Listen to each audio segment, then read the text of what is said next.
Hey, everybody. Today, I'm excited to talk to you guys about a checklist of sorts for how to launch an online program.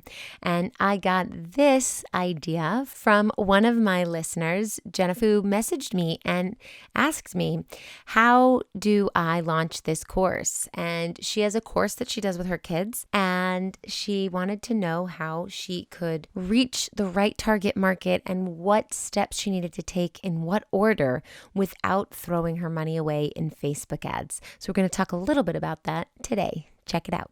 You're listening to Marketing Tips with Meliss podcast.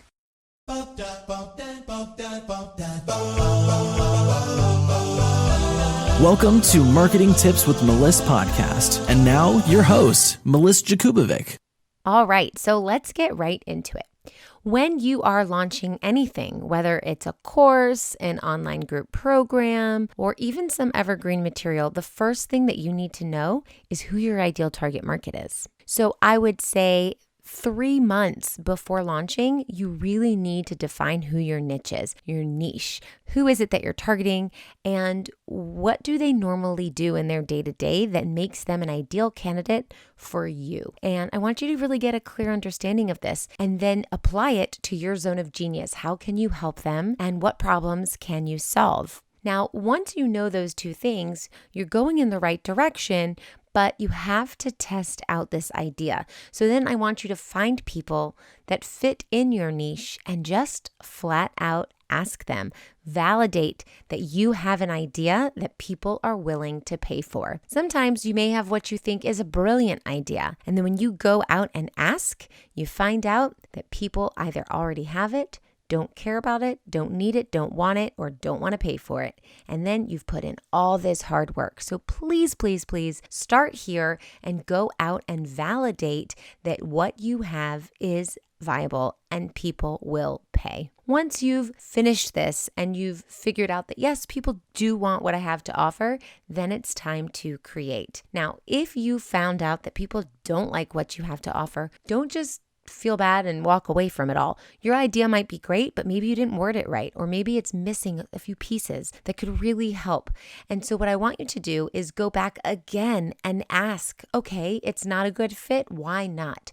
What's missing from this program to make it a good fit? What would you like to see that would definitely make you want to get into my program? So you can tweak, you can pivot, you can repackage. You just have to make little tiny tweaks and changes till you've got the golden ticket. All right. And after that, you can decide how long it's going to be, what type of program it is, how you're going to offer it, what is the main way that you are going to deliver the content, and really brainstorm all of that. Then when we get to a few weeks after that, I'd say it's time to optimize. You have to understand your customer. You have to be able to figure out how are you going to connect with your customer? Is it through a story, your shared experience? What got you into this? Why should we listen to you? Why are you the person that knows how to solve this problem? What is your story? And how will you shape it so that you have this unique positioning and that will put you as the authority, the go-to expert?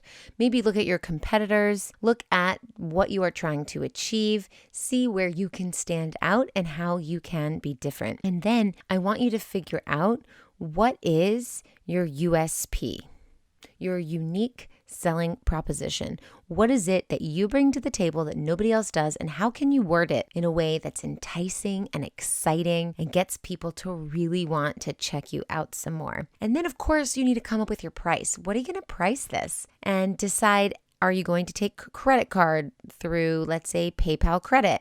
Or are you going to send invoices? Are you going to do payment plans? Is there a regular version and then a VIP version, or an elite version, or a premium version? Figure out how that's going to play out. Just play around with the numbers and see what feels good. And of course, you don't want to offer something that's valued at $250 and just jack up the price to $5,000 for many reasons. Number one, it'll be very hard to sell. Number two, if it's only worth $250 and someone buys it for $5,000 and then they feel that it's only worth $250, they're going to be very mad at you and they're not going to give you any good reviews or testimonials. They'll probably want a refund, and your name could get out there like, okay, don't work with this person. So I want you to be authentic, and I want you to really understand what value you bring to the table and then price accordingly. And of course, come up with the name of your project or your package or your course or whatever, and go see if the domain is available. And if it is, purchase it. You want to have a domain for your offer that fits with your needs that a million other competitors aren't already using. So be creative and search that first. And I want to tell you, don't be married to the name of your program, because if you find that there isn't a domain for it, I don't want you to get really upset. It's more important to just have the package, to have the right pricing, to have the right offer than it is to have the domain. But I don't want you to be tied to a domain and then find out you can't use it. And of course, don't go crazy on the domain where if they don't have it, you start putting random characters and numbers after it and dashes and all this stuff. Make it simple, make it easy, make it make sense. Now we get to the nitty gritty. We're at about 2 months before the launch, and I need you to think about, what are you going to cover? What is the content? I want you to map that out. What workbooks are you going to offer? What worksheets and activities? What training materials? What videos? Are you going to offer any audios? Are you going to have transcripts? What are you offering? What is the content? How much of it are you going to offer? What is going to be covered in each module? And I want you to start creating the first few modules of your offer, of your content, and I want you to have those ready to go. Not the whole entire thing, but just the first two, because once you have the first few, then you can start mapping out the rest of them. And if you're having a live launch, this doesn't apply to you. Sometimes you want to have a live launch and then tweak things, and then later on you'll pre-record once you relaunch. But I want you to at least know what it is you're going to cover in a minimum of the first two modules. And then as you go, you could be maybe 1 or 2 weeks ahead of where the group is, and you can start planning what you're going to do from there. But at least get the first few under your belt, and then you're at a really good place. Now, we've got the meat and potatoes of the course built, but what about marketing it? So that's where this comes in. We are now about 5 or 6 weeks in, about halfway through till the launch, and I want you to think about your emails. There are so many emails that go into this.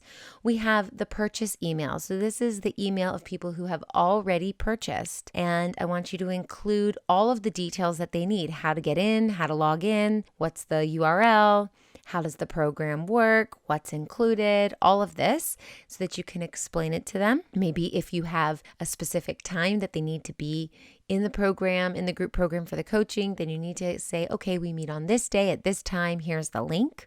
Or maybe it's a Facebook group. Here's how to join the Facebook group. Put all the details in there. You also need to create email automation. So this is where emails are automatically being sent out.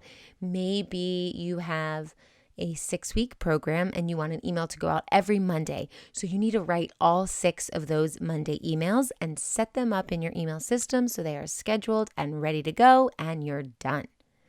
Now, if you have trouble connecting your email system to your funnel or to whatever, I highly recommend Zapier. So you can set up a Zap, and that's a third-party integration. So for example, when someone purchases my book online, I want to send them a thank you email. Well, you can get my book on Amazon, but if you sign up through my funnel, I have your email address and I can set it up. But there's a disconnect between Amazon and setting it up. So I use Zapier, and I say when someone goes to this page on my funnel, it triggers me sending an email, and I do that through Zapier. You also want to create an email about your purchase receipt. So someone purchased from you, they need to get a receipt. So that should be set up automatically as well. Now, depending on how you are getting people to your program, let's say it's a webinar, for example, you will have a series of emails that need to be written. People who registered for the webinar as a reminder to show up. People who, and maybe you need more than one of those, one a day before, one 12 hours before, one 15 minutes before. You will also need a series of emails for people who registered and showed up, but then left before you even got to the offer, or registered and stayed till the end, but didn't purchase, or registered, didn't show up, and you want to send the replay. All of these emails need to be pre-written, so you front load all of the work. Now let's say we are 5 weeks till the launch. This is where you're going to create all of your funnel pages so that people can easily move through the customer journey without you being there holding their hand, and no one falls through the cracks. Everybody has the same customer experience. So you're going to create your lead magnet. That includes a front sales page and a back end sales page. On the front sales page, you're going to write all the copy on that page to get people to want to opt in for your freebie, for your lead magnet. And then they're going to put in their email address and it's going to take them to that second page, that back end page. You get to decide what's on that second page. Is there an upsell? And if there is, you need to figure that out. Do you have to record videos to say, thanks for downloading this PDF or join me on the webinar? You have to record your videos. So any pre-recorded parts of this, whether it's the actual content in the program or for marketing purposes like a thank you video or even a video on the front page saying, hi, my name is Meliss. I'm an online marketing strategist. I tell your story. I remember once upon a time I was blah, blah, blah, and here I am now doing blah, blah, blah. Download this PDF. All of those videos need to be recorded. And if you need some time to think about what to put in those videos, then that's what I would do in this week. I would write all the video scripts and then the following week I would record them. If you have any workbooks, worksheets, trainings, anything like that, this is when you need to be creating them. And maybe those are given as a bonus on the webinar. If you have any other bonuses that you give on the webinar for staying till the end, this is the time to create them. Okay, 4 weeks to launch, and I want you to look around at your copy. What does it say on your sales pages, on your opt-in pages, on your thank you page? If you have a webinar, what does it say to get people to the actual webinar? What are you offering? What are you teaching on the webinar? What are the takeaways that you want them to leave with? You need to write all this and edit and figure it out. Also, on a techie side, you want to connect all of your funnel pages so that they easily flow from the front page to the second page to the third page and so on. And you should also write a welcome series. So once someone opts into your funnel, then you are going to write an email series introducing who you are, because some of these people will be brand new to your world. Hi, I'm blah, blah, blah. I do blah, blah, blah. Thanks for being here.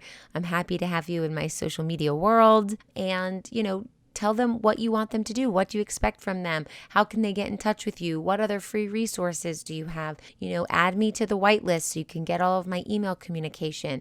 What's happening next is you're going to get some more emails reminding you of the webinar. Make sure that you sign in, or maybe letting you know about the challenge. We start on this day. Make sure you join this Facebook group. Or maybe you just welcome them and send them to your Facebook group, or you send them to your podcast or to a lead magnet, whatever it is. And then of course, you want to test everything. And you should test everything on your computer. You should test everything in an incognito window, and you should get a friend to test everything as well. And if you want to go one step further, if you are using an Apple computer, then you want someone nearby, or if you also have a Microsoft computer, you want to test on that as well, and vice versa. So you make sure that everything looks good, and then you want to test on mobile. So no matter where you are in the world, whatever type of computer you're using or whatever type of device, you know that your links work, and you know that all the tech works as far as triggering that email automation series. So make sure you test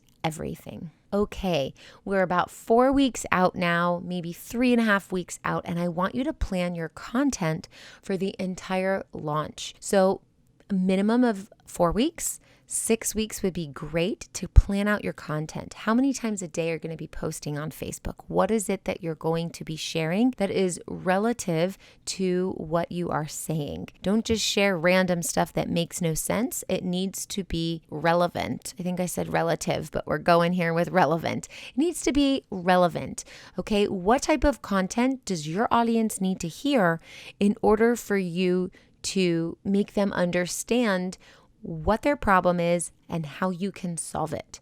So I'm not saying be salesy and write a lot of sales posts every single day, but I am saying that you need to be writing content based around what service you provide. And you could also splash in your every day-to-day, hanging out with your kids or walking your dog or whatever. but most of your content, the majority of your content needs to be in line with what you are offering. And then when you're ready to launch, your promotional calendar needs to be in line with your content calendar. So plan out your content calendar and also create the content. So you already have a content library in place, and now you can start posting consistently and showing up and being very visible. So when you're ready to launch, you don't hear crickets because you're already sharing a wealth of information, positioning yourself as the authority. And when you're ready to launch, people will know that you are the go-to expert in that field. Now, we're 3 weeks out, and I want you to just double check everything. Double check your emails, double check your sales page. If you wrote the sales page by yourself, you definitely need to go get a copywriter to look through it. Otherwise, hire a copywriter. Some copywriters are in high demand and they need more than 3 weeks lead time. So make sure you think about who's writing your copy and when are they available. And then of course you need to go back and edit. This is also where you're going to link your buttons. Make sure that the buttons on all of your sales pages and all of your emails actually connect to where you want them to connect. And if you have people sign up for a discovery call or something like that, this is where you'd set up your calendar. I like to use Calendly, but any calendar scheduling tool will be great. Okay, we're 2 weeks out to the launch. And if you are running Facebook ads, this is the time to start creating that creative, the ad copy, the ad imagery, and actually figuring out what you're going to do to split test. If this is way, way, way over your head, you definitely need to delegate this out to a marketing agency. We can do this at Meliss Marketing. Maybe someone else you know can do it as well, but don't dive into this on your own. Okay, you don't want to throw money away on Facebook, and running Facebook ads is very, very, very strategic. So you're going to create all of your lookalike audiences, like your Facebook page engagements, your Instagram page engagements, your web traffic, all of those type of lookalikes. And then, you're going to have to upload your email list in order to create a lookalike audience. And you want to make sure that you have the right pixel on every single page, and that you have custom audiences and you're really reaching your target market. So this is where you're going to plan out your ads. And then also, if you have a way of tracking these metrics, because that's the most important thing, then you want to create that tracking method, that system that you have in place to track what's happening, because your data is really telling a story.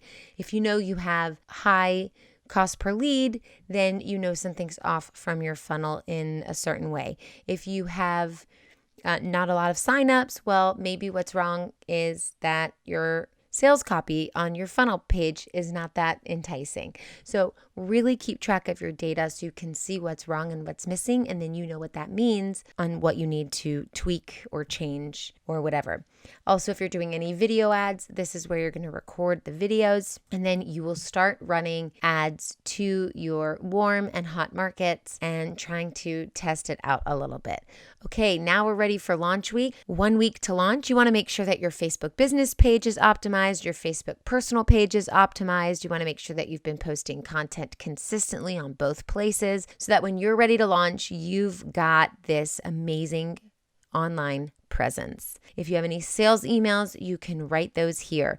If you have a Facebook group, start drumming up interest in that group. Start going live every day in that group. Whatever you have to do, make sure that you are getting visible. Before the launch is the most important time to get visible. And a lot of people's launches fail because they don't do that. They don't do brand awareness and visibility.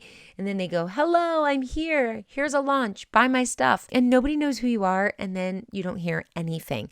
Maybe you get one person to buy and you feel discouraged and you've put in weeks and weeks and months of work with no return. So this is why I say you really need to push that brand awareness and visibility before you even ask people to opt in for anything. All right, we're 1 week to launch. Figure out the timeline. How long will your cart be open for? Did you create urgency? Is there scarcity? How many people are you letting in? Do you have any fast action bonuses? Is there anything else that you can include? Will the price increase over time?